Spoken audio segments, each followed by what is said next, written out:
CEO wa Simba Sports Club Madam Zubeda huyu akiwa anatoka hapa katika subiri basi tutoke hapa nje alafu hapa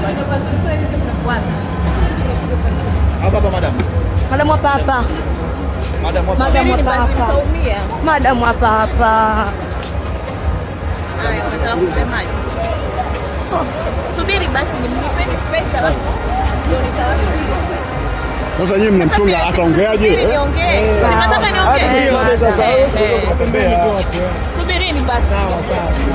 Sasa mbona huko nyuma huko Kidogo neno lako nataka kusikia. Madam Simba licha ya kupoteza mchezo. Unalipia kwa Simba licha ya kupoteza mchezo. Msimu ndo kwanza umeanza. Lazima uulize vizuri Simba ndawa ili huyu unanyima ngumu utakuja kumuoa siku moja. Tulieni basi. Mnataka kunioje au mnataka kufanya nini? sasa gani wewe? Hata wewe ngoma. Sikia na simu. Madam, subiri basi. Subiri. Sasa nyamulege mnakaa wapi? Sasa tulieni basi.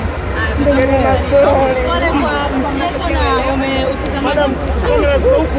Unajua kamera zinamu. Ziko wapi? Mashallah. Hao mwanga unaniuliza. Kwa hiyo ni taifa. Tuangalia kwa chini.